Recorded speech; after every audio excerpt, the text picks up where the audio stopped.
The essence of Dharma. What's Buddhism and what's not? One of the most striking features of the Buddha's teaching is the way he calls into question the substantiality of things, and in particular things that people at large regard as having substance. The primary example is our sense of self. Most people have a sense that there's something substantial inside them that constitutes their true self. But this sense, the Buddha shows, is nothing more than a fabrication. It's the result of clinging to physical objects, such as the body, or to mental activities, feelings, perceptions, thought fabrications, and consciousness, none of which have any substance or essence. In a famous passage, SN 2295, he compares physical phenomena to globs of foam floating down a river, feelings to bubbles caused by rain falling on water, perceptions to a mirage, thought fabrications to the trunk of a banana tree, devoid of heartwood, and consciousness to a magic show. He notes that all of these things, which are called aggregates, are empty, void, and without substance or essence. The purpose of this sort of contemplation is to induce a sense of disenchantment and dispassion for these things, and by extension for any sense of self built around them, so that the mind can let go of them and find release. The Buddha recommends a similar approach to our sense of the world. This too, he says, is best regarded as a fabrication based on contact at the six senses, counting the mind as the sixth, along with the feelings that arise based on that contact, all of which are constantly disintegrating, SN 3582. They're empty of self or anything pertaining to self, SN 3585. Again, the purpose of this contemplation is to induce a sense of disenchantment and dispassion for any sense of the world. This too can lead to release.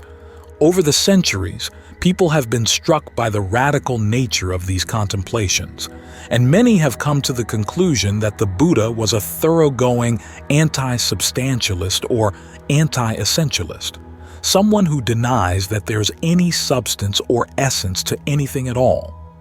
From this conclusion comes a further conclusion, that the Buddha's Dhamma, or teaching, is also devoid of essence. Aside from the core principle that nothing has any essence, this view holds there is no unchanging substance or essence to define what's Dhamma and what's not. Ever since this view was advanced, it has been used to justify changes in the Dhamma with the passage of time. Especially now that people in the West have taken an interest in the Dhamma, many of them have claimed that this view is not just a view. It's an established truth that supports the creative changes they feel the Dhamma requires. After all, they say, the Dhamma embraces change, and so the only authentic way to express the Dhamma is to foster what we see as positive changes in it. Because this view has had an enormous impact on how Dhamma is taught and understood in the modern world, it's worth looking carefully at the arguments used to support it, to see if they actually are in line with the Dhamma. Otherwise, if the Dhamma really does have an essence, we risk losing something of essential value when we change it. There are three principal arguments for an essence-free Dhamma. The first, which originated in ancient India, is derived from the Buddha's teaching on dependent co-arising, his map showing the causes of suffering and how they can be brought to an end. From this teaching, the argument concludes that all things exist in dependence on conditions. Because their existence is dependent on other conditions that are constantly changing, that existence isn't inherent. Because all things lack inherent existence, the theory goes, they have no inherent nature or substance. So, given that the Buddha's Dhamma came into existence dependent on conditions, it too is devoid of substance. The second sort of argument comes from Western postmodern academic philosophy. It's based on the premise that no words in any language can point to anything outside of the language, for each word's meaning is totally determined by its relationship to other words and the rules of grammar in that language. As a result, no word can point to any unchanging essence, for the relationships among words is always changing. Because the Buddha's Dhamma is composed of words, it can point only to other words and not to any substance or essence. It has to change every time a different person describes it. The third sort of argument, like the second, also derives from current academic views, and in particular from the scholarly study of Buddhism as a force in human history. One of the underlying premises of this field of study is that social forces are always taking on new identities and forms in response to changing conditions in their environment. To give a fair and unbiased treatment of these forces, one has to accept all their manifestations as equally valid. Any attempt to find an underlying essence in any social force is to fall into what is called the essentialist fallacy, for that would favor one expression of that force in history over others. Think, for example, of how pointless it would be to describe the past 150 years of American history by defining any particular political position as essentially Republican or essentially Democratic. Because Buddhism is a social force, it has no underlying essence. Dhamma is whatever a self-proclaimed Buddhist says it is. No single way of defining or expressing the Dhamma is more valid than any other. Even though these latter two sorts of arguments take their premises from current academic views outside of the Buddhist tradition, they derive some of their force within the Buddhist community from their affinity with arguments of the first sort, which came from within the tradition itself. To say that language and social forces are without essence is simply to extend the principle that all conditioned things are without essence. For this reason, we are told Buddhists should accept, as part of their acceptance of the Dhamma, the principle that the Dhamma is without essence as well. There are virtually no limits to how far it can change and still be Dhamma. It's worth noting, though, that at least one voice from within the Buddhist tradition wouldn't agree with this view. The Buddha's own, as recorded in the Pali Discourses, our oldest extant record of his teachings. By his own account, the Buddha was not a thoroughgoing anti-essentialist. An important aspect of wisdom, he noted, was recognizing that some things have essence and others don't, and clearly understanding which is which. Those who regard non-essence as essence and see essence as non don't get to the essence, ranging about in wrong resolves. But those who know essence as essence and non-essence as non get to the essence, ranging about in right resolves. Dhammapada 11:12. The whole point of his teachings was to help people get to the essence, so he had to teach them how to distinguish what was essence from what was not. Now, the Pali word for essence, Sāra, also means heartwood, the part of the tree that's most useful and valuable because it's also the most lasting and impervious to change.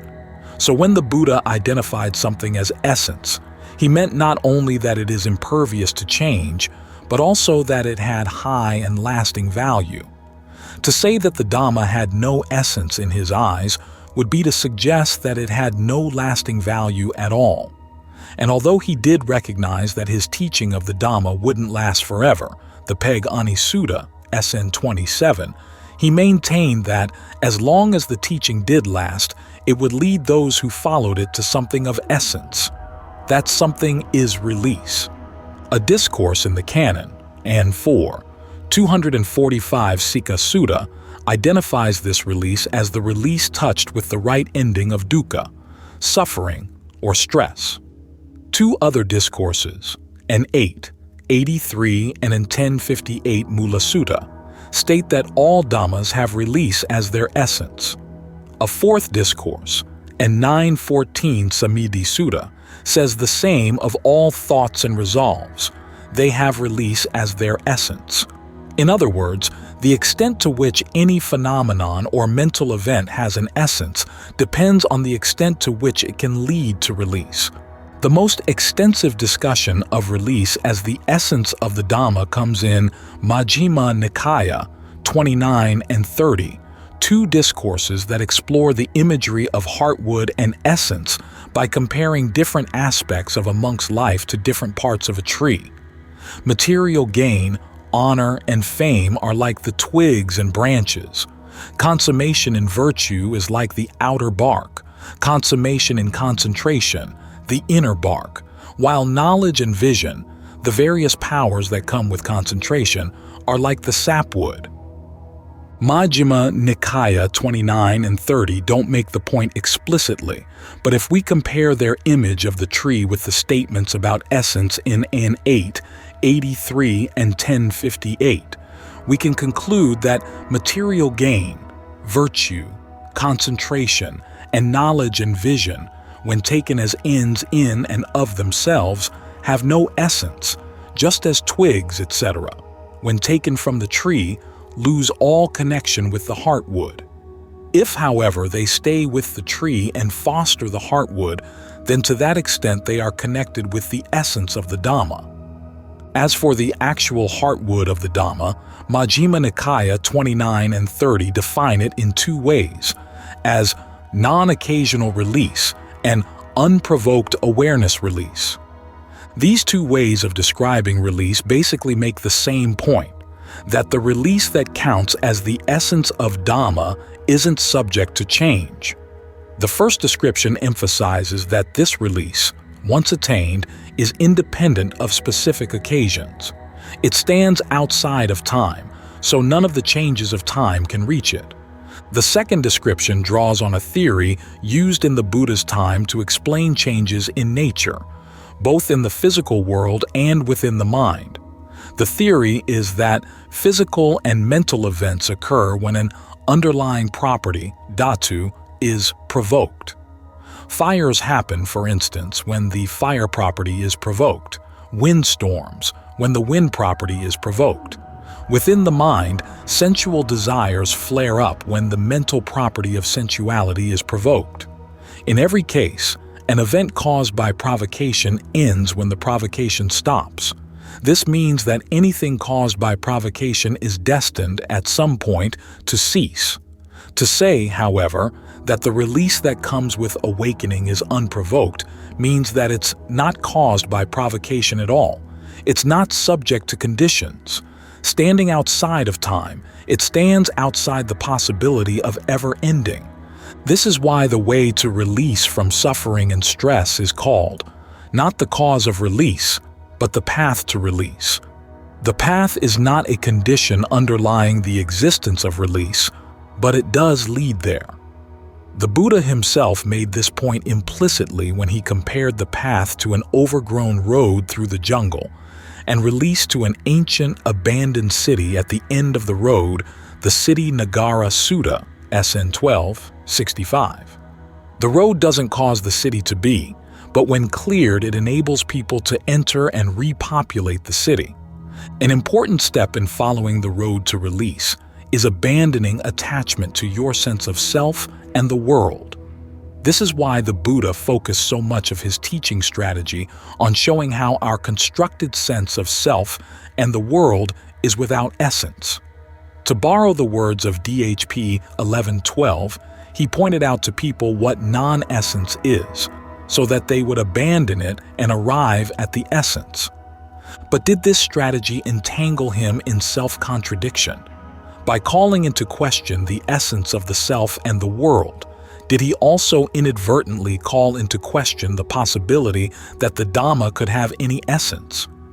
The Pali discourses contain no record of the Buddhas having been asked a question like this, but they do contain enough information on how he described release to show that the three sorts of anti-essentialist arguments carry no force against his assertion that release is the essence of the Dhamma. With regard to the first sort of argument, we can see that release is not caused by dependent co-arising.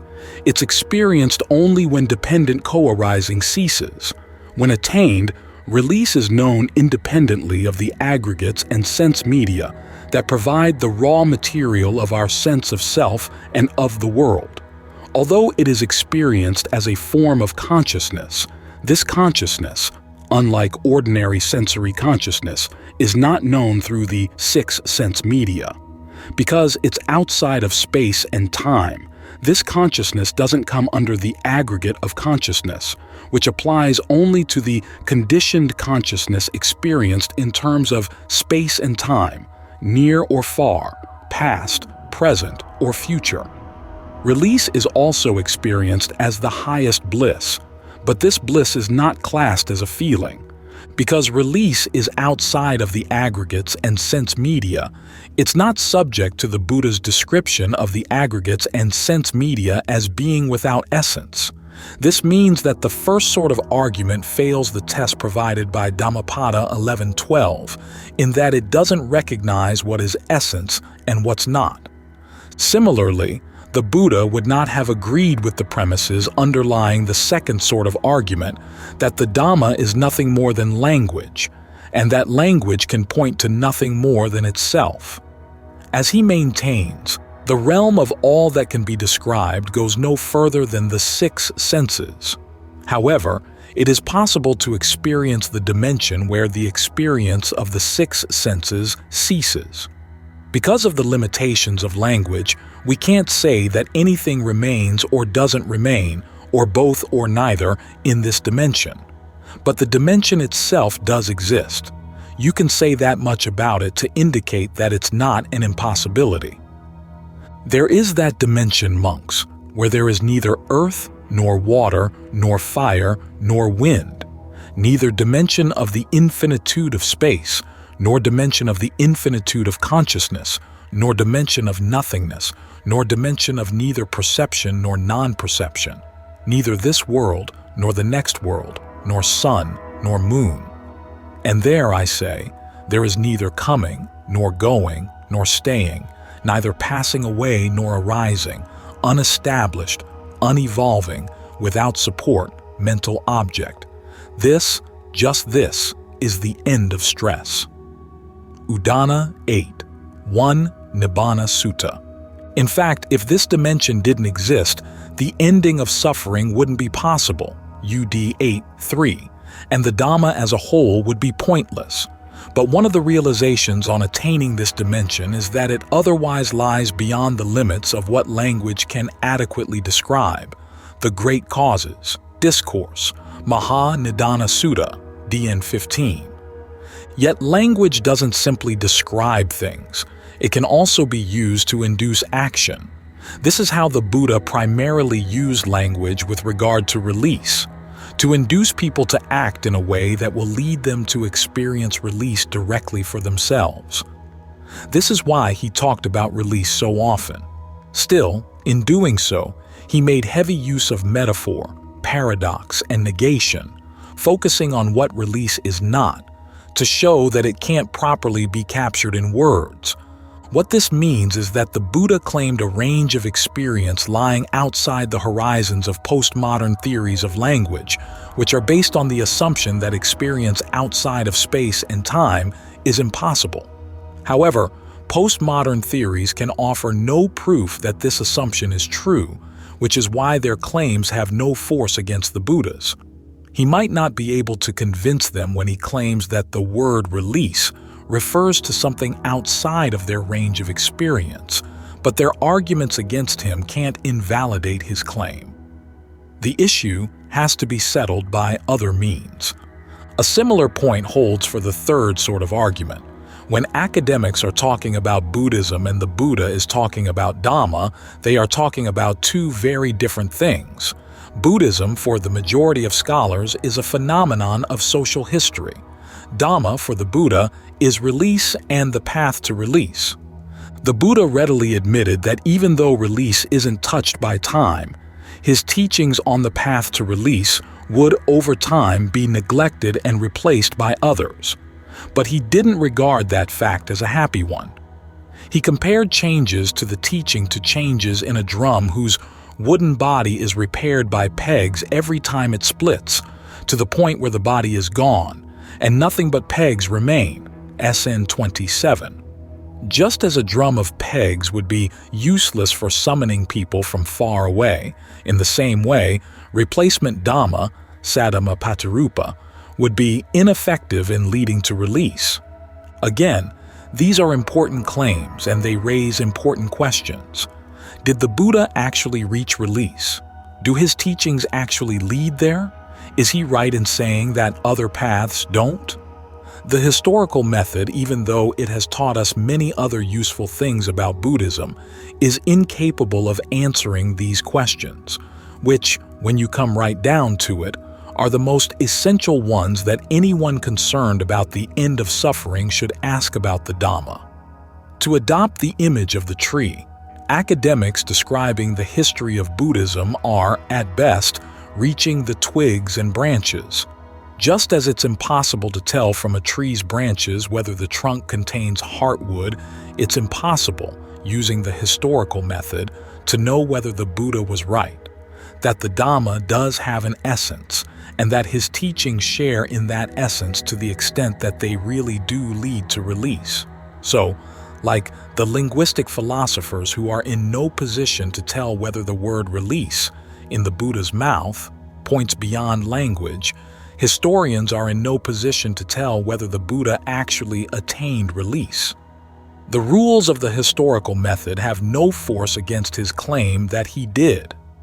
When linguists and historians don't recognize the limitations of their methods and claim that the Dhamma has no essence, they are actually doing harm, discouraging themselves and others from testing the Dhamma in practice to see if the Buddha's claims about its essence is true. So when we examine the three sorts of arguments maintaining that the Dhamma has no essence, we find that they have no affinity with the Buddha's original teachings and actually get in the way of the practice. From the Buddha's point of view, thoughts and phenomena within the world of conditions can have essence to the extent that they point to the dimension outside. This is why his third noble truth, the total ending of suffering, is a truth, and why holding to this truth as an essential part of the practice. If, in line with the anti-essentialist arguments, you deny that the noble truths can have this sort of essence, then you close off the possibility of ever attaining release. Of course, the mere fact that the Pali discourses make these claims about the Buddha and his teachings doesn't mean that they're true, but they do pose a challenge. Can you prove that they're not? If, in the Buddha's words, you're not looking for heartwood and would rather see the discourses simply as old texts circumscribed by the horizons of your views of language and history, you're free to ignore their challenge. But if you are looking for heartwood, for something of essence, then you'd be wise to respond to the challenge posed by the Buddha in the only way appropriate, by putting the Dhamma to the test in your own life. This means opening yourself to the possibility that essentialism is not always a fallacy, and that the Dhamma just might have an essence transcending your sense of self and the world. Only by widening your horizons will you have any chance of seeing whether there's more to that essence than mere words.